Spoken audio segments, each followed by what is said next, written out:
Dobro. History. Archive. Okay, picture this. It's November 22nd, 1995. A movie premieres that is about to change, well, pretty much everything. That movie was Toy Story. And the critics, they weren't just impressed, they were completely stunned. They were writing reviews like they'd just seen the future, throwing around words like dazzled and a marvel. Roger Ebert, maybe the most famous critic in America at the time, said he felt like he was witnessing the dawn of a whole new era. So what was it? What were they seeing that was so mind-blowing? Well, they were obsessing over the little things, the way the space felt three-dimensional, the reflections on Buzz Lightyear's helmet, even the tiny little fingerprints you could see on the doors. It was like a photograph had just sprung to life. And then, in the credits, you see a name listed as executive producer. And in 1995, this was a real shock. Steve Jobs. But you have to get this.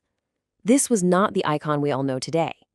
This was Steve Jobs, the failure. The ghost of Silicon Valley, the guy who had been publicly humiliatingly chased out of Apple a decade earlier. So the big question is, what on earth was he doing there at the premiere of what was about to become the most groundbreaking animated film of all time? To figure that out, we gotta go back.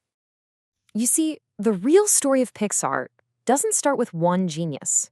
It actually starts with two. Two brilliant failures who, by some strange twist of fate, both ended up at the same tiny little company. What's so wild about this is just how parallel their stories were. On one side, you've got Steve Jobs kicked out of Apple in '85. He starts this other company, Next, basically to prove everybody wrong. Then in 1986, he buys a small computer graphics group from George Lucas, not to make movies, but kind of for revenge. Then on the other side, you've got John Lasseter, this brilliant young animator who gets fired from Disney in '83. And what was his crime? He was pushing for computer animation way, way too early. It was just too radical for them at the time. And where does he land? At the very same graphics company Steve Jobs just bought. So, Jobs' big plan for Pixar? It was a total disaster. He wanted to sell hardware, this super powerful but crazy expensive Pixar image computer. They sold almost none of them. Jobs was personally bankrolling this thing. It was a black hole. He sank $50 million of his own money into it. The only bright spot? These amazing short films that Lasseter's team was making. First, Luxo Jr. gets an Oscar nomination. Then, in 1988, Tin Toy actually wins the Academy Award. It was the first computer animated film ever to do that. Now, that Oscar wasn't just a trophy on a shelf. It was a lifeline. It got Disney's attention. Yeah, the same company that fired John Lasseter now wanted to make a movie with him. And this brought Disney's famously tough negotiator, Jeffrey Katzenberg, right to their doorstep. The hard truth was, Steve Jobs was desperate. His company was bleeding money, and he had absolutely zero leverage. And this slide, it just lays out the brutal reality of what happened. He signed one of the worst deals in Hollywood history. Sure, Disney would pay for production, but in return, Disney got almost 90% of the profits. They owned the film, they owned the characters, and get this is the real killer. They had the right to make all the sequels, with or without Pixar. This wasn't a partnership, it was servitude.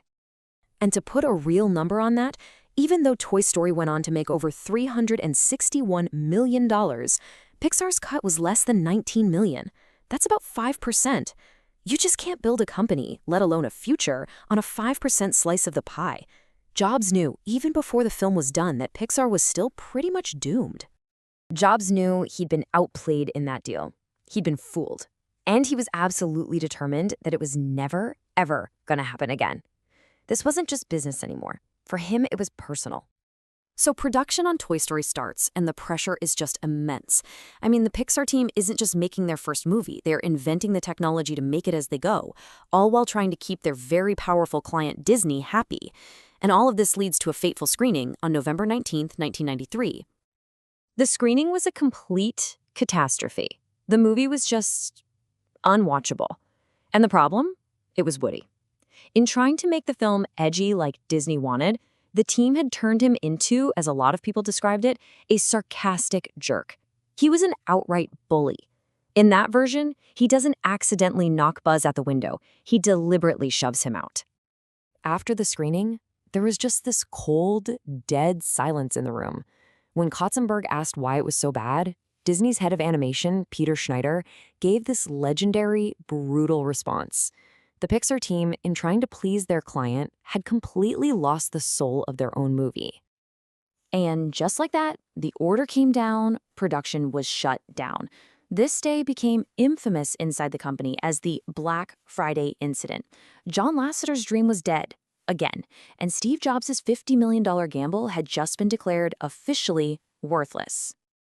But right here, this is where the story takes this incredible turn. Steve Jobs doesn't pull the plug. He keeps paying the team. He personally funds the entire studio out of his own pocket during the shutdown, and he gives them one last chance to find the heart of their story. And this is how they saved it. Lasseter and his team, they dug deep and rediscovered the movie's soul. They realized Woody wasn't a tyrant. He was a flawed leader who was just afraid. His value didn't come from being the favorite toy. It came from just being there for his kid, Andy. It's like a masterclass in storytelling, right? Find the character's heart and you find the story's soul. And that one change, it saved the movie, it saved Pixar, and you know what? It ultimately saved Steve Jobs. So the movie's finished, and it's a masterpiece. But for Steve Jobs, the premiere, that's only step one. He had this secret 4-part plan. He knew the movie had to be a smash hit, but even that wasn't enough. He needed cash, at least $75 million, to finally break free from Disney. And how is he going to do that? He makes his ultimate gamble. He decides to take Pixar public just 1 week after the movie premieres. I mean, just think about the audacity of that move. He was asking Wall Street to pour money into a company that had never made a profit and was trapped in this terrible contract. So on November 29, 1995, the IPO launches. The stock is priced at $22 a share. And it just explodes. The whole world was buzzing about Toy Story, and the stock shot up, closing the very first day of trading at $39 a share. It was a massive, massive success. In a single day, Pixar raised $140 million. That's nearly double what they were even hoping for. And just like that, Steve Jobs had everything he needed. And what about Jobs personally? Well, he owned 80% of the company. He became a billionaire, literally overnight. There's this famous story that he called up his friend, Oracle CEO Larry Ellison, and just said, "Hello, Larry, I made it." But you know, this wasn't just about getting rich. This was about proving a fundamental rule of business. Capital creates leverage. With $140 million in the bank, Jobs didn't need Disney anymore. So in 1997, he went back to them and forced them to tear up that old contract. He negotiated a real partnership, a 50-50 profit split. And in that very same year, a struggling Apple bought his other company, Next, bringing the exile home as CEO. I mean, just think about that whole journey. A failure, kicked out of his own company. He buys a failing hardware business out of spite, nearly goes bankrupt, signs a humiliating deal, and then watches his only hope get shut down completely. And then, with one last rewrite and one incredibly audacious gamble, he saves his company, becomes a billionaire, and wins the leverage to finally return home.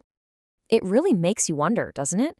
The story of Toy Story is the story of a masterpiece that was born from near total disaster, which leaves us with a question to chew on.